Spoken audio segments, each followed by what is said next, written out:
Lors des premières rencontres internationales du vitrail contemporain, organisées par la Cité du Vitrail à Troyes, des experts du monde entier ont donné des conférences sur ce sujet. Jonas Armas Núñez est un chercheur de l'Université de la Laguna à Tenerife. Sa spécialité, les vitraux des îles Canaries, ce n'est pas sa première visite dans la cité Tricas. Je suis chercheur du vitrail aux îles Canaries. J'ai fait ma thèse il y a des années sur le vitrail aux églises des îles Canaries. Et j'ai fait aussi un stage à l'ENACHA à Paris en 2011. Je connais trois élèves en 2011. Je suis venu avec Michel Hérol et Véronique David quand je fais le stage à l'ENACHA au centre André Chastel pour faire un rapport de la restauration de la rosace de la cathédrale de Troyes. J'ai tombé amoureux de la rosace, c'est vraiment extraordinaire. Pour ma recherche, je fais la recherche surtout des vitraux de la France, la Belgique. Et je sais que Troyes, c'est un endroit exceptionnel dans les domaines du vitrail. Pour comprendre le vitrail, Jonas Armas Núñez a dû étudier ses versions les plus anciennes dans le cœur de l'Europe. Car dans l'archipel espagnol des Canaries, le vitrail est un art encore assez récent.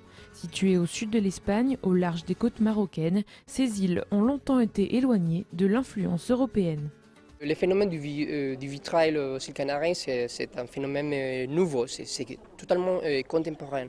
Parce que les îles ont été conquises dans le XVe siècle pour les Espagnols et il n'y avait pas de tradition de vitrail. C'est dans le XIXe siècle, avec les contacts avec l'Europe, l'époque de la colonisation de l'Europe à l'Afrique, à l'Asie, que les ports canariens ont devenu des ports indispensables, géographiquement essentiels.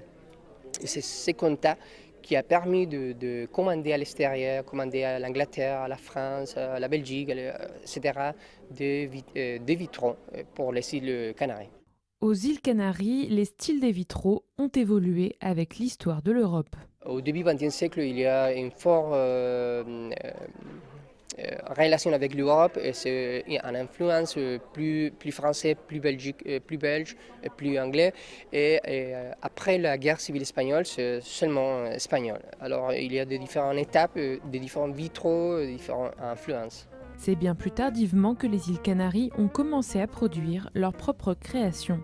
Il y a des créations contemporaines, c'est à partir de 1964 qu'on a installé les premiers ateliers aux îles Canaries.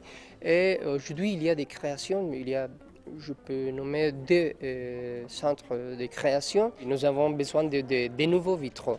Parce qu'en général, comme je dis, c'est un nouvel phénomène du 19e et 20e siècle, mais c'est nécessaire de faire des nouveaux vitraux pour les baies des différentes églises. Au fil des ans, les ateliers insulaires ont développé leur propre style, à la fois classique et très coloré.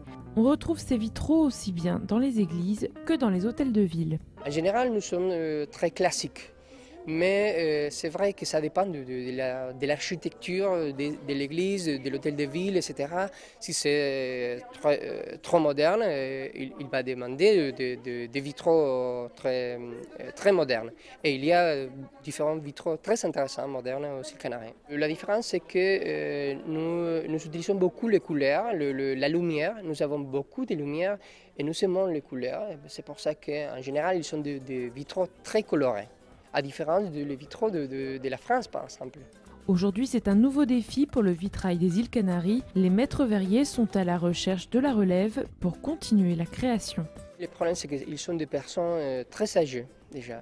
C'est pour ça que nous avons le risque de n'avoir pas. Et le vitraux aux îles Canaries, ce n'est pas d'œuvres d'art plus connues. C'est pour ça qu'il n'y a pas beaucoup d'intérêt.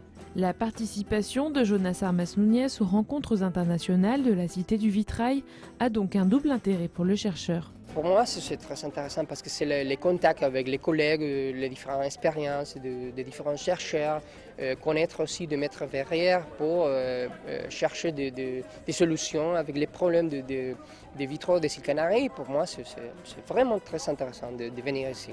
Le prochain défi des artistes du vitrail aux îles Canaries sera de trouver et former la future génération afin de faire perdurer cet art et le style canarien dans le monde du vitrail.